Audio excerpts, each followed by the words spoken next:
Motivation is the feeling that makes us want to start things. It often arrives as a powerful spark, a sudden, intense push. A new goal feels possible. Exciting. Many people believe this feeling is the most crucial ingredient for long-term goals. The popular idea, stay motivated every single day. But that belief is a fragile foundation for consistent action. Look deeper at how our brains work. A more reliable story emerges. The primary problem, motivation's inherent instability. It's an emotion. Like all emotions, it waxes and wanes. Some days we wake up energized and ready. Other days that energy is completely absent. Stress, poor sleep, a change in routine, the weather. Forcing motivation on command is exhausting and often fruitless. Relying only on motivation is like sailing with unpredictable gusts of wind. To understand why motivation is so unreliable, we must first recognize that it comes in two distinct forms. These forms are known as intrinsic-extrinsic motivation. They originate from different sources and have vastly different effects on our long-term behavior. The first step toward building a better system for action is to understand the nature of the fuel you are trying to use. Both types can initiate action, but only one provides a truly sustainable source of energy for the long journey of personal growth or achievement. The distinction between them is fundamental to building habits that last. Intrinsic motivation is the drive that comes from within. It is the desire to perform an activity for its own sake, simply because you find it enjoyable, interesting, or personally meaningful. When you are intrinsically motivated, the action itself is the reward, not for fame or money, but for the pure joy and satisfaction of the process. This internal drive is tied to values, curiosities, and a sense of purpose. The relationship between intrinsic and extrinsic motivation is more complex than it first appears. While it might seem logical to add an external reward to an activity someone already enjoys, research has shown that this can have an unexpected and counterproductive outcome. This phenomenon is known as the over-justification effect.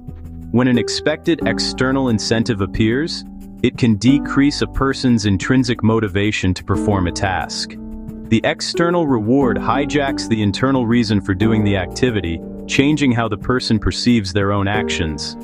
In a classic experiment with children and art supplies, those who expected an award later showed less interest in drawing. The extrinsic reward undermined their natural interest. For habits like exercise, focusing on external outcomes is fragile. Finding forms you genuinely enjoy is more durable. Internal rewards like energy or the feeling of strength help sustain the habit over time. Use extrinsic rewards to start when needed, but avoid letting them crowd out intrinsic motivation. To understand what drives us to repeat behaviors, consider a key chemical, dopamine. Popularly described as the pleasure molecule, dopamine is better understood as the molecule of motivation and learning. Its main job is to flag which actions are worth repeating by signaling the anticipation of a reward. It is less about pleasure itself and more about wanting and seeking. Dopamine rises not only when you receive a reward, but especially when you expect one. The biggest spike often occurs in the moments just before the reward. Dopamine tags cues and behaviors as important. Pay attention. This leads to something good. Do it again. Better than expected rewards spike dopamine and reinforce behavior. Worse than expected drop it and weaken pursuit.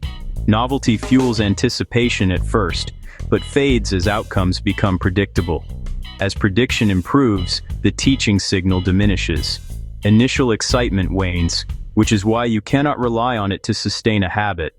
If motivation is unreliable and dopamine spikes fade, how do we ensure consistent action? The answer lies in building habits. A habit is a behavior repeated until it becomes automatic. Automatic actions free up attention and willpower for other tasks. Habits are the brain's solution for efficiency. Habit formation follows a simple loop. Cue, routine, reward. The cue triggers automatic mode. It can be a time, location, preceding action, emotional state, or social context. The sight of running shoes or the morning alarm can cue the routine. The routine is the behavior, physical, mental or emotional. With repetition, connections strengthen. The action becomes automatic in the presence of the trigger. The reward satisfies the cue-initiated need and teaches your brain the loop is worth remembering. For running, it may be an endorphin lift or pride. For scrolling, a moment of connection or distraction. The reward completes and strengthens the loop. Since habits are triggered by cues in our surroundings, become the architect of your environment. This strategy is known as environment design. Shape spaces so good habits are obvious, attractive, and easy, while bad ones become invisible, unattractive, and difficult. Place cues where you see them all day. Take instruments and tools out of cases and into sight. Remove cues for undesired routines. Increase friction for time wasters. Decrease friction for good habits with small preparations. Automate barriers where needed, like shutting off late-night internet. Design the default so the desired action is the easiest choice. Let the environment nudge you instead of wrestling with willpower. Friction, added or removed, is a powerful lever for behavior. Beyond cues and rewards, a deeper force shapes behavior: identity. Identity-based habits stem from beliefs about who we are. The goal isn't just an outcome like running a marathon, it is becoming a runner. When behavior matches your identity, it feels intrinsically motivated. This shifts focus from what you want to achieve to who you wish to become.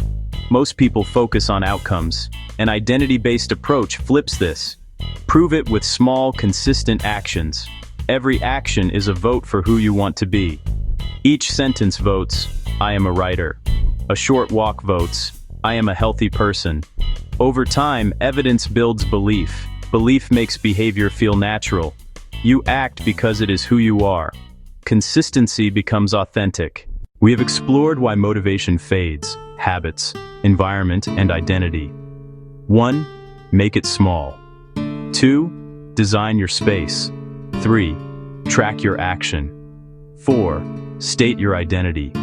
This is not about a single grand gesture, but about assembling small practices that make desired behaviors easy and automatic.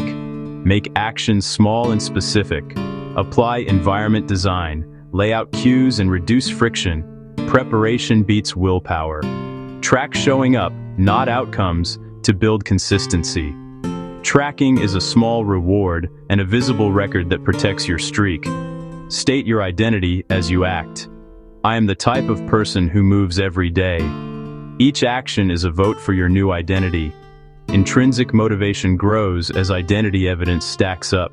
A simple action becomes a meaningful affirmation of who you are becoming.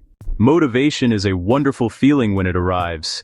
It can provide the initial spark to set a new course to tackle a new project. But it is fleeting and unreliable for the long journey.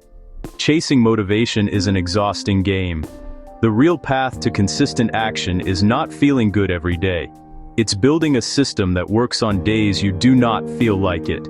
Built on brain science, not passion alone. Shift focus from feelings to structures.